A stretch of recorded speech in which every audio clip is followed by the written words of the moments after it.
Boa noite, irmãos. Sejam bem-vindos à minha casa. Elevar o nosso pensamento a Deus, nosso Pai Criador, agradecendo as oportunidades de crescimento que nos proporciona, a oportunidade reencarnatória que nos concedeu, agradecendo a oportunidade da reunião para o estudo, rogando aos bons amigos que nos assistem, que nos auxiliem, para que nós consigamos extrair das leituras, das discussões da noite de hoje, novas boas resoluções para o dia de amanhã. Que a paz do Mestre Jesus inunde os nossos corações e a luz do Mestre se derrame sobre a nossa reunião. Que assim seja. Para a gente sintonizar melhor, uma página do livro Dias Melhores, do irmão José, psicografia de Carlos Alberto Pacelli. A mensagem tem por título Socorro do Alto, que é a temática da leitura da noite de hoje, o Socorro do Alto. Oras e clamas pelo socorro do alto. O socorro do alto, porém, nem sempre te alcança da maneira que desejas. Antes que obtenha deferimento, cada petição que o homem formula aos céus é estudada minuciosamente nos tribunais da justiça divina. O doente grave requer imediata internação em leito hospitalar ou mesmo inadiável intervenção cirúrgica. Nem sempre aquilo que te crês mais necessitado é o de que mais te revelas carente no momento. Raciocinando por semelhante postura, quantos já não tiveram as suas rogativas atendidas por Deus e nem se deram conta? Pediste a solução de determinado problema que te angustiava. O problema, que não pôde ser equacionado de pronto, persistiu, mas algo aconteceu que te fez mudar radicalmente em teu modo de vivenciá-lo. Solicitaste que te visses livre da presença de certa pessoa em tua vida. Muito embora ela continue vinculada a ti, outras pessoas apareceram e se interpuseram no relacionamento enfermiço entre ambos. Reivindicaste apoio, por exemplo, para a inclinação ao hábito de beber que te degrada. No entanto, se não conseguiste ainda a completa isenção da vontade de alcoolizar-te, adoeceste, e a doença adquirida não mais te permite sequer tomar um trago. A dor, do ponto de vista espiritual, substitui com vantagens certas preocupações que poderiam se fazer causa de dores maiores. Frustrações e embaraços, desencantos e obstáculos podem ser, para a criatura humana, a incompreensível resposta das preces por ele encaminhadas ao Criador.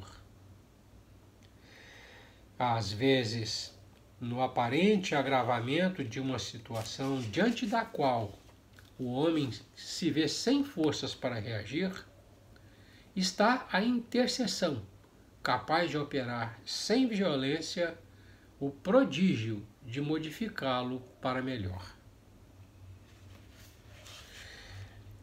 Hoje nós vamos estudar o capítulo 14 do nosso livro, que tem por título Novos Rumos. Bom se lembrar que, atendendo ao pedido de Ernesto e Evelina, Cláudio os admitiu no grupo socorrista que ele coordena, conduzindo os dois em uma incursão evangelizadora na zona conflagrada, vizinha à cidade em que eles se encontram. Surpresos com a visão deprimente do lugar e das pessoas, eles receberam uma longa conversa elucidações amplas acerca da bondade e justiça divinas, sobre o esforço caridoso dos socorristas e espíritos familiares para reorientar os irmãos em desalinho emocional e sobre o planejamento reencarnatório, quando, no decorrer dessa visita, quando eles chegam ao local em que vão levar o Evangelho e tem então início a oportunidade do trabalho evangelizador, né? Para o seu erguimento e para a consolação. Ao final da missão, ao final do Evangelho, das conversas que mantiveram com os que foram lá, 22 pessoas que foram lá para assistir o Evangelho, né? Já de saída, eles são confrontados por uma horda hostil que os insulta, quase chegando às vias de fato. Momento em que Cláudio intervém, né, para não deixar que se consumasse a agressão, e a intervenção do Cláudio consegue constranger alguns deles. Do grupo, alguns persistiram, um grande número persistiu, né, mantendo as injúrias, as palavras duras, né? E nesse grupo destacou-se um jovem que, reconhecendo Evelina, deserta do grupo de necessitados, né, buscando o amparo, né, do Cláudio, do seu grupo, né, e é acolhido pelo Cláudio, esse jovem. Ele é Túlio Mancini, né, um namorado da juventude, da nossa irmã Evelina, né, em que ela deixou de atender, deixou de casar-se com ele para casar com um amigo, o Caio Serpa, marido dela, né. Assim, resumidamente, né, com a deserção do Túlio para o grupo do Cláudio, né, nós chegamos à leitura do capítulo 14, né, Novos Rumos. A senhora Serpa, estática, não conseguiu articular palavra. Isso quando o Túlio a procura, né, deserta e a procura, e se apresenta a ela e ela o reconhece. Então, a reação dela é estática, né, não conseguindo falar nada. Evelina, Evelina, gritava o moço como que dementado de júbilo. Agora que vi você, reconheço que estou vivo. Cláudio considerou a delicadeza do momento e recomendou medidas para que o rapaz fosse abrigado no lar de Ambrósio, a casa onde eles foram fazer o Evangelho. Fosse abrigado no lar de Ambrósio até que se lhe providenciasse hospitalização conveniente, de modo a se adaptar ao meio, como se impunha. Ele está inadaptado, ele reconhece-se vivo, né? Depois de passes reconfortantes em que se lhe sossegaram as emoções, Túlio Mancini foi conduzido à residência dos modestos amigos que o acolheram alegremente, enquanto o grupo socorrista retornava ao campo doméstico. Distinto psicólogo, irmão Cláudio se absteve de quaisquer alusões pessoais, a não ser nas frases ligeiras com que notificou a Fantine e a senhora Serpa a possibilidade de reverem um amigo reencontrado no dia seguinte, amigo reencontrado no dia seguinte, se o desejassem, prometendo indicar-lhes o endereço preciso, de vez que esperava situá-lo em dependência de reajuste e descanso, tão logo pudesse avistar alguma das autoridades a cuja orientação se vinculava à obra assistencial.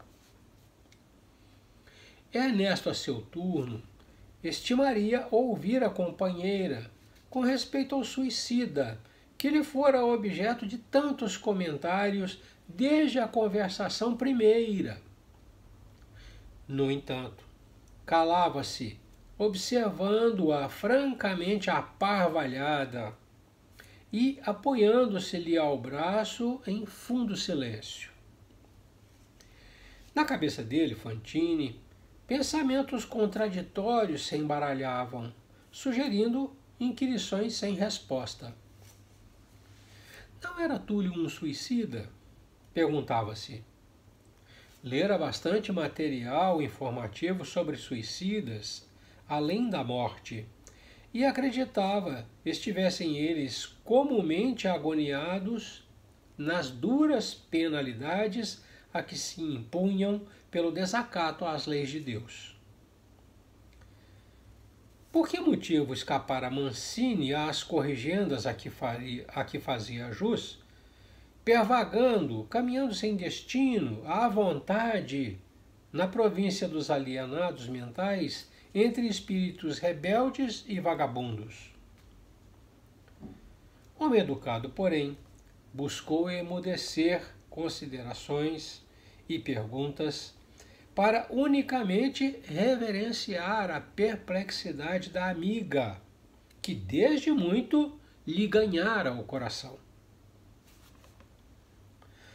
Passo a passo e diálogo a diálogo, a equipe dispersou-se entre saudações de fraternidade e votos de paz. A sós com Evelina, entretanto, o generoso amigo, para dissipar os pensamentos constrangedores de que a havia cercada, sorriu e falou com excelente humor, infundindo-lhe calma e otimismo.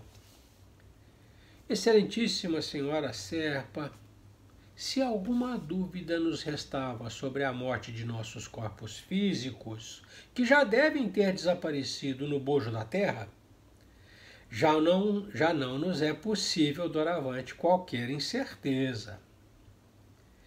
Ela diligenciou em vão sorrir. Sentia-se esmagada, abatida. Ernesto redobrou esforços por chamá-la ao reequilíbrio e, depois de larga série de alegações construtivas, rematou. Acaso não temos nós solicitado trabalho? Quem dirá não tenhamos sido induzidos, sem perceber, pelas autoridades daqui, ao achado de hoje? Esse Túlio que lhe foi um dia companheiro de sonhos, será talvez para nós o começo de novos rumos. Uma nova ocupação, um caminho de acesso à elevação espiritual a que nos cabe dar início. Você concordará em que o vemos necessitado de tudo. Aquela voz atormentada, aqueles olhos de doente não nos enganariam. Estamos diante de alguém que solicita atenções imediatas e, a rigor, sendo pessoa de suas relações, é nosso parente próximo. Somos agora os únicos familiares que ele possui. Porque a amiga se referisse de leve à dor misturada de assombro que a descoberta lhe causara, Fantini voltou ao bom humor do princípio e gracejou de braços abertos. Que esperaria de melhor a senhora Serpa a fim de trabalhar? Cravou as mãos na cintura, num gesto que lhe era peculiar, e sublinhou. Quanto ao mais, minha querida amiga, lembro aqui a declaração filosófica de um velho companheiro. Convivei e purificai-vos. Estamos desencarnados e precisamos, como nunca, de burilamento moral. Se a presença de Túlio nos chama ao serviço que nos testará a capacidade de amor ao próximo, não hesitemos a abraçar as novas obrigações. Dias transcorreram até que os dois amigos conseguissem reavistar o rapaz, então suficientemente melhorado depois dos cuidados recebidos. Ernesto fitava-o curioso no primeiro tete-a-tete, mas Evelina sentia-se tomada de surpresa e inquietação. Aquele era Túlio Mancini, mas um Túlio Mancini diferente. Os olhos penetrantes, quando pousados nela, denunciavam sentimentos estranhos. Nem a ela nem a Fantine passavam desapercebidos os propósitos enfermiços a lhe nascerem ali mesmo, à frente dos dois, sem que o moço se soubesse intimamente visto e analisado. E aqui eu grifo. Sem qualquer impulso intencional, Ernesto e Evelina permutavam impressões telepaticamente, reconhecendo com mais clareza que lhes era possível conversar pelo idioma do pensamento, de modo espontâneo, principalmente ali, diante de um companheiro que não lhes comungava o mesmo nível de ideias e emoções. Naquele momento, guardavam a convicção de ler na alma de Túlio como num livro aberto. Aqui eu gostaria de fazer só um parênteses. Os espíritos desencarnados não conseguem dissimular o que pensam ou o que sentem. Nós já vimos isso em outras leituras atrás. E é o que está acontecendo aqui. Túlio exterioriza os seus pensamentos e os seus sentimentos e isso fica visível, alcançado pela Evelina e pelo Ernesto. Eles veem o que ele sente, o que ele pensa. Ele, de outra sorte, não tem a mínima noção de que tudo que ele pensa e sente está exposto. Registrando as afirmações entusiásticas do rapaz, ao imaginar-se vivo no mundo físico, pelo fato de haver reencontrado a ex-noiva, os dois amigos não se animavam a desmanchar-lhe de pronto a ilusão. O que mais me espanta é ter aguentado isso aqui tanto tempo, com o flagelo da dúvida, suspirou Mancini aliviado. A senhora Serpa diligenciou modificar-lhe o curso dos raciocínios no evidente intuito de prepará-lo para a verdade e interpôs com bondade. De minha parte, o que mais lamentei foi a sua atitude, atirando contra você mesmo num ato de loucura. Eu?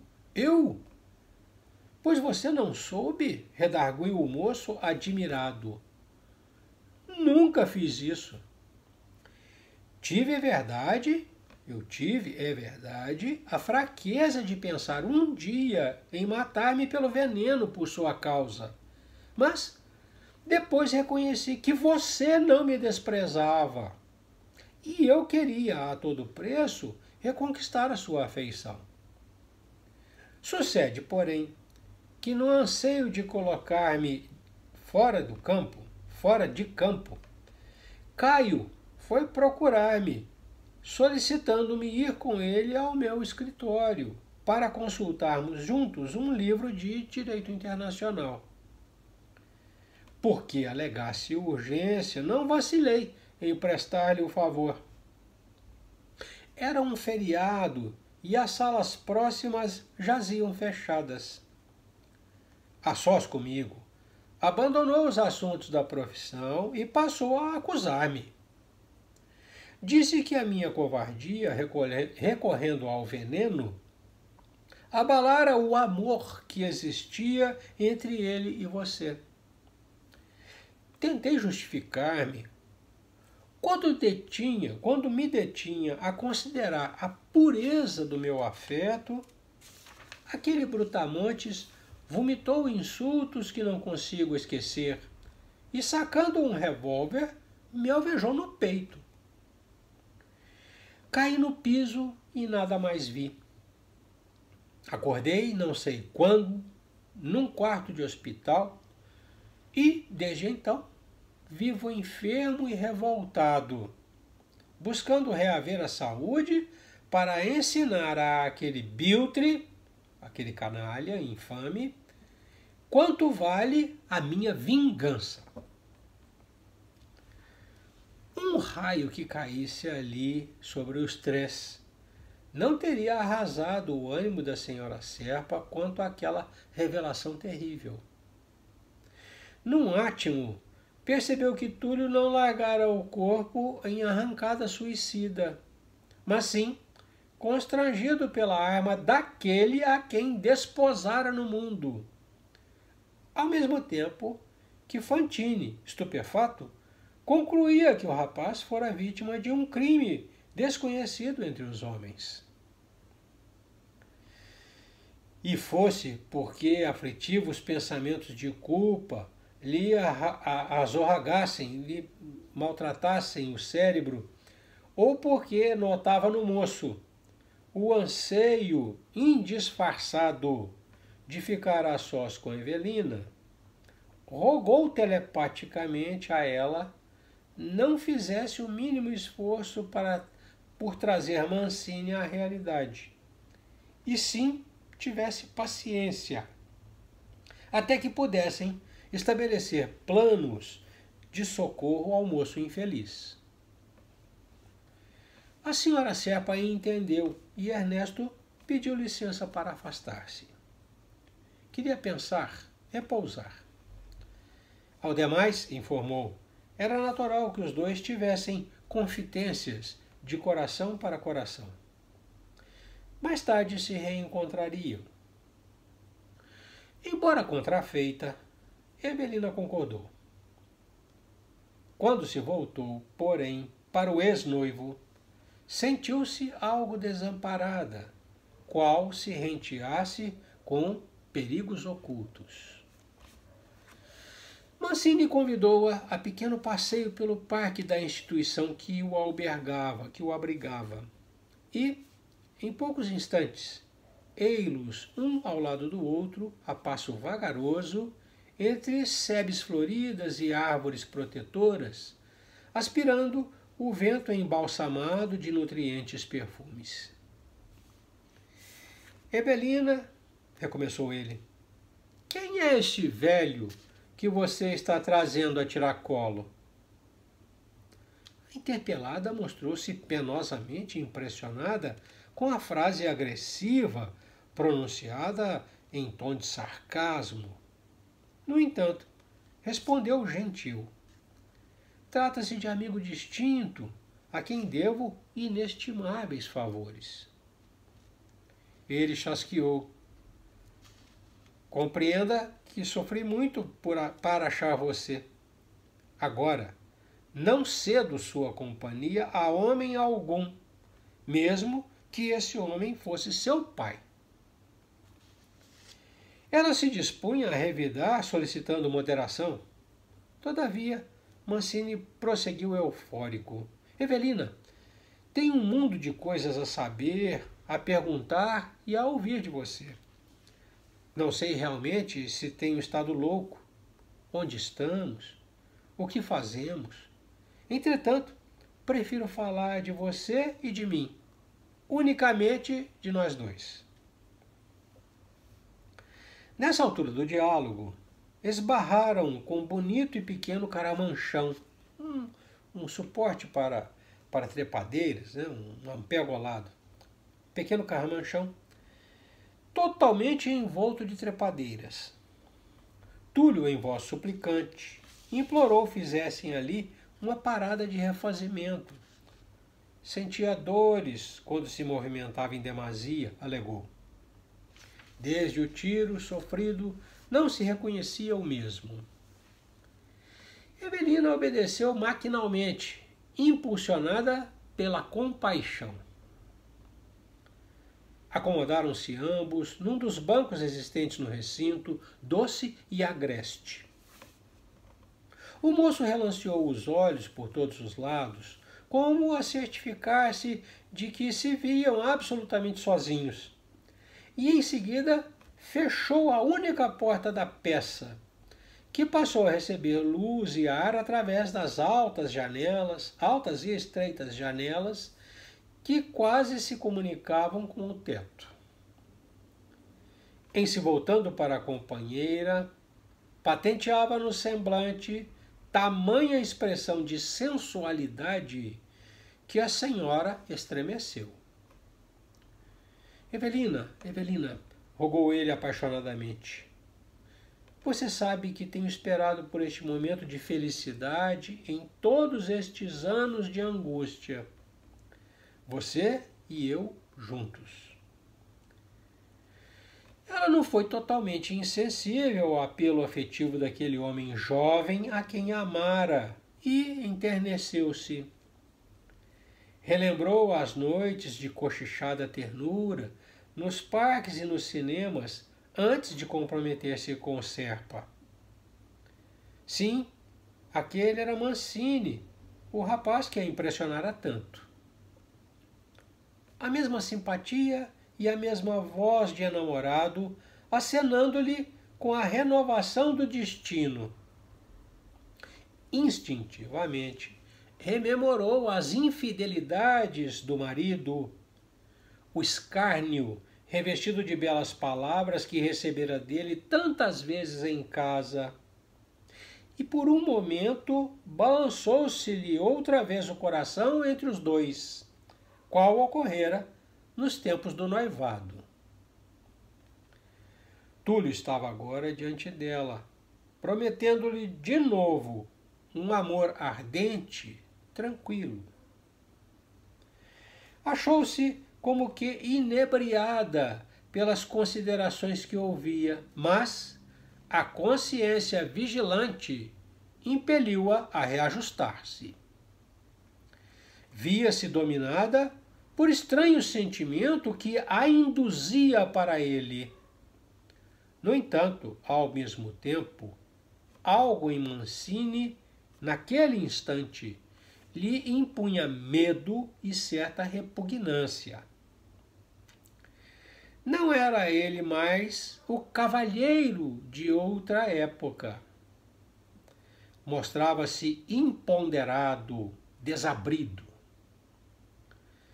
Moralmente refeita, Evelina confessava a si mesmo que não lhe cabia o direito de ceder a quaisquer sugestões incompatíveis com a sua dignidade feminina. Casara-se. Devia ao esposo lealdade e acatamento. A consciência controlou a sensibilidade. A noção dos compromissos assumidos guardou-lhe a alma nobre e sincera. Impôs-se fortaleza e serenidade, resolvendo permanecer à margem de emoções que não se justificavam. Enquanto semelhantes reflexões lhe escaldavam a cabeça, Mancini continuava. Deixe-me recostar em seu colo um momento só. Evelina, quero sentir o calor de seu coração. Tenho necessidade de você, qual o sedento quando se aproxima da fonte. Compadeça-se de mim. Observando os gestos de desconsideração que ele passara a assumir, a moça tentou recuar e replicou valorosa. Túlio, contenha-se. Não sabe você que desposei Caio, que tenho a responsabilidade de um lar? Oh, o infame! Compreendo que a minha ausência longa terá levado você a desposar aquele canalha, mas isso não fica assim, não. E depois de pausar alguns instantes, prosseguiu para a companheira estarrecida. Evelina, sei que você não é indiferente ao que sinto. Vamos, diga que me atende. Ato contínuo, intentou beijá-la. Embora possuída de assombro e temor, ela ganhou ânimo e, retrocedendo, reagiu indignada. Túlio, que é isso? Estará você louco? Tenho pensado em você dia e noite desde que tomei o balaço daquele patife, que levarei à cadeia.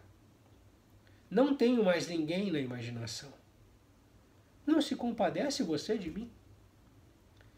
O entono com o tom de voz, o entono comovedor daquela voz feria-lhe fundo a alma.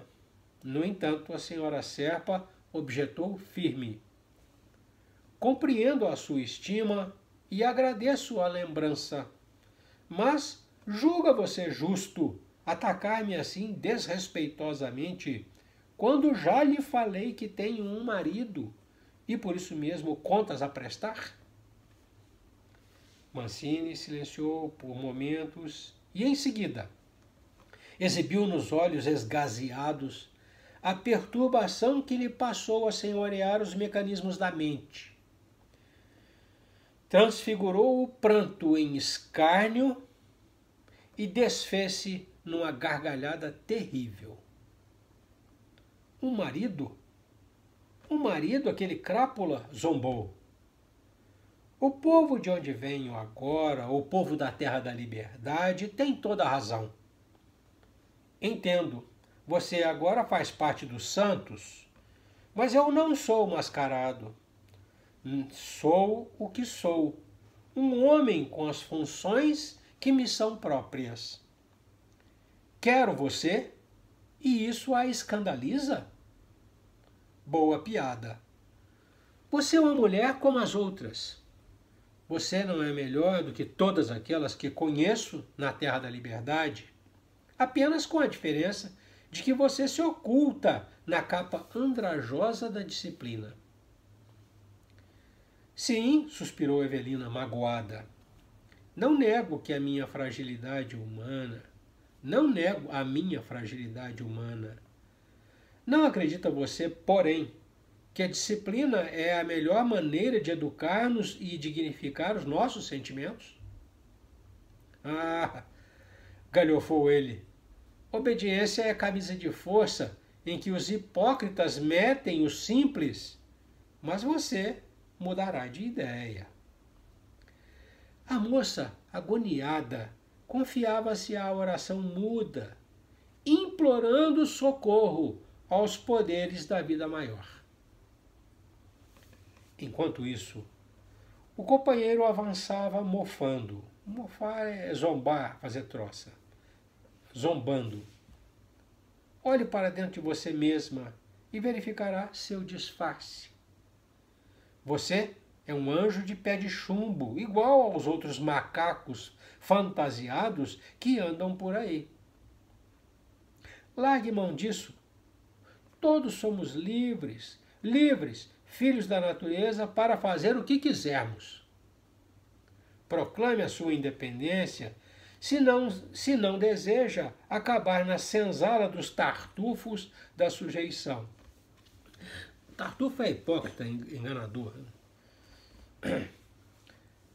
Mancini investiu para ela e estava prestes a agarrá-la quando alguém providencialmente bateu à porta. Constrangido, embora, Túlio refez-se e, de imediato, foi atender. O mensageiro declinou para logo a sua condição. Tratava-se de auxiliar do instrutor Ribas e vinha da parte dele a fim de conduzir a irmã Evelina Serpa ao Instituto de Proteção Espiritual para a solução de assunto urgente. A senhora respirou aliviada e percebeu que fora ouvida na silenciosa petição. E enquanto agradecia em pensamento o amparo salvador, Túlio, seguido igualmente de perto pelo emissário, voltou à casa de reajuste, onde foi recolhido à cela especial destinada a serviço de segregação e tratamento. Bom, eu vou abordar aqui basicamente as condutas dos três personagens, das três personagens que se apresentaram no nosso capítulo, né? Então, de saída, o Ernesto, né, ele enxerga a situação, a apresentação do Túlio, a deserção do Túlio, né, a situação atual de Túlio, né, conflitando com os seus conhecimentos prévios, com seus conceitos prévios sobre o que sucede aos suicidas, né? E o que traz esse conflito é a liberdade que ele goza de vagar sem destino entre o que ele chama de desequilibrados vagabundos, né? Na verdade, agora a gente sabe que Túlio não suicidou, né? Ele foi assassinado, né? Mas em tudo a gente vê que Túlio mostra a sua inferioridade quando se crê vivo. Se os irmãos foram ao céu e ao inferno, conforme eu sugeri na primeira parte, capítulo 7, Código Penal da Vida Futura, né, vamos ver lá no número 23 que ele diz que os espíritos em estado de inferioridade moral, né, creem-se vivos, e Túlio crê-se vivo. Apesar de não passar pelo padecimento próprio dos suicidas, ele passa pelo padecimento próprio dos inferiores moralmente falando, né? Na conversa com a Evelina, né, o Ernesto vê no encontro de Túlio uma intercessão do mais alto, a providência divina agindo em favor deles, né, como uma oportunidade de trabalho que eles solicitaram e que o Ernesto enxerga como caminho para a ascensão espiritual, né? A gente vê que o Ernesto tem uma visão bem objetiva, né, acerca dos fatos que acontecem, que ele consegue apreender, né? Ele vê com clareza uma oportunidade de trabalho, né, naquele reencontro. Aquilo não seria casual, fortuito, aquilo teria sido a intercessão de mais alto em favor deles, criação de uma oportunidade para eles. Para eles, ele se inclui, porque a oportunidade basicamente era para a Evelina, né? E o que a gente vê também é uma afinidade crescente, né, entre Ernesto e Evelina, né, que ele descreve como uma amiga que desde muito lhe ganhara o coração. Essa afinidade crescente fica caracterizada pela sensação de desamparo da Evelina quando ele vai embora e a deixar a sós com o Túlio, né? Quando os dois conseguem se comunicar telepaticamente ou falar a linguagem do pensamento, conforme ele diz, e que é inalcançável para o Túlio, o que eles trocam de informação pelo pensamento, o Túlio não alcança, porque a diferença vibratória não permite que ele alcance o que eles estão conversando, né? E se caracteriza também, essa afinidade crescente se caracteriza também com a maneira como ele se refere ao Túlio. Ele não se refere ao Túlio como se fosse um problema, fecha aspas, da Evelina, uma possibilidade, uma oportunidade da Evelina. Ele coloca no campo nós. Ele diz, nosso parente próximo, somos agora os únicos familiares que ele possui, né? Então, essa afinidade crescente está perfeitamente caracterizada aí. No campo da Evelina, né, o principal motivo de desassossego da Evelina, desde a encarnação, né, é o remorso que ela sente por se considerar causadora do suicídio do Túlio. Então, o auxílio do alto chega para ela no restabelecimento da verdade, quando tira das costas da Evelina o peso da responsabilidade de ter causado o suicídio do Túlio, né? Então, é o primeiro aspecto relevante, né? Na exposição íntima do Túlio, quando ele se mostra para Evelina, através da conversa, né, ressalta o seu caráter, né? E agora, sem a capa do corpo físico ou das convenções sociais, né, ele se mostra tal qual é. Em contraposição, a Evelina ela revê com enlevo, com carinho, né, os sentimentos que nutriu pelo Túlio. Então, quando ela olha para o Túlio revendo o passado, é um sentimento elevado, puro, né? E ela se escandaliza com o comportamento do Túlio agora, né? Não é mais aquele cavalheiro, ele se mostra uma criatura desabrida e sensual, né? A Evelina, efetivamente,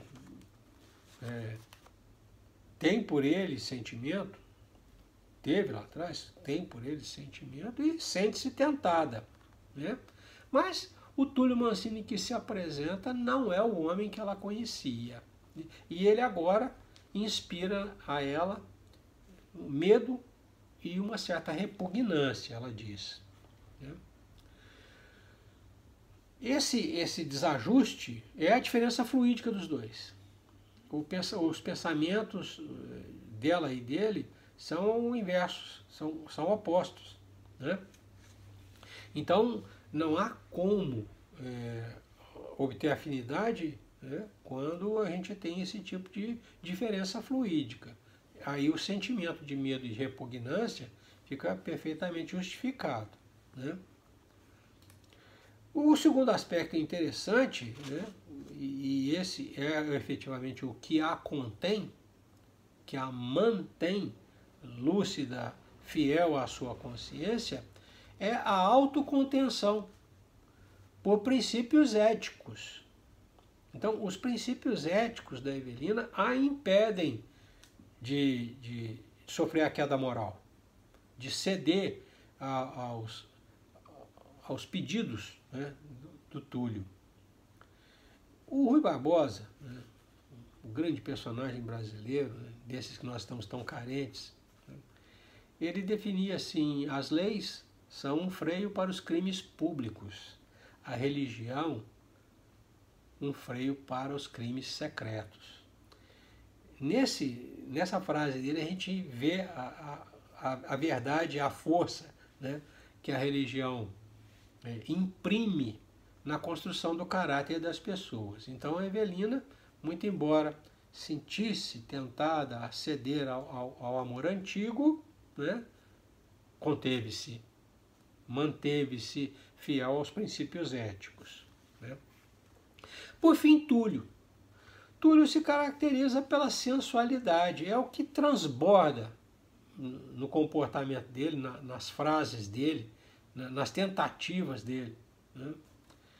Evelina é para ele uma paixão física, né?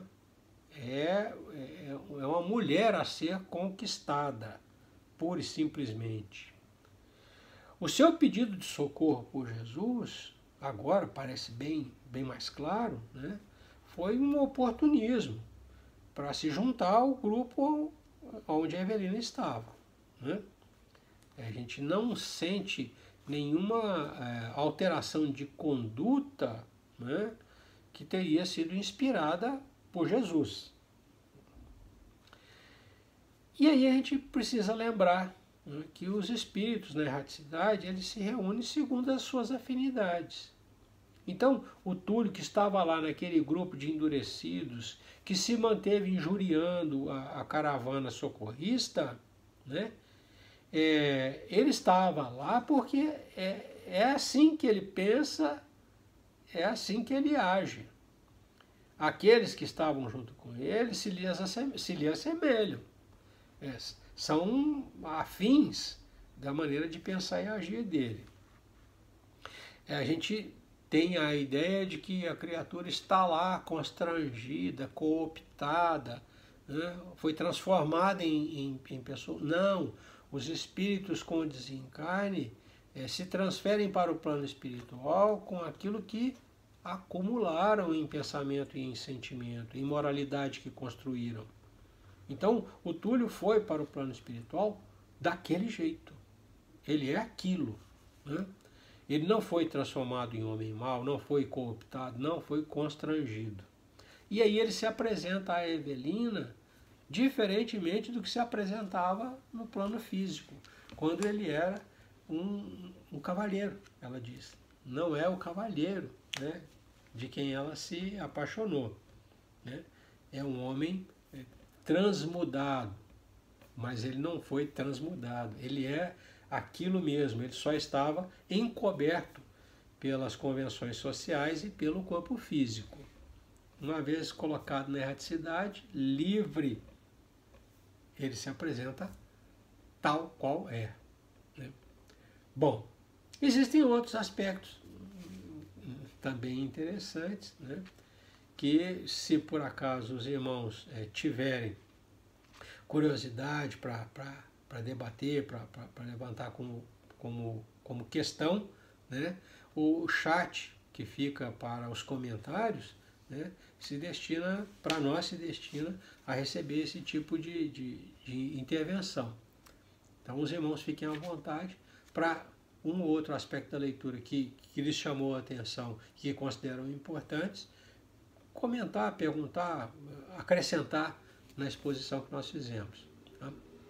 Bom, nós encerramos o capítulo 14, né? E vamos agradecendo a Jesus, o nosso Mestre, aos bons espíritos que nos acompanharam, a revelação feliz, a abertura de horizontes, a extensão da nossa vista para apreender algo mais da verdade divina que está aguardando ansiosamente, né, pela nossa compreensão. Rogamos ao Mestre Jesus que nos mantenha debaixo da sua iluminação, para que nós tenhamos clareza em identificar os objetivos e segurança em caminhar em direção a eles. E que o Mestre nos infunda muita força moral, para que a gente tenha, enfim, a coragem de agir conforme a lei de Deus. Paz e luz é o que nós desejamos aos nossos irmãos. Que Deus os abençoe. Até a próxima.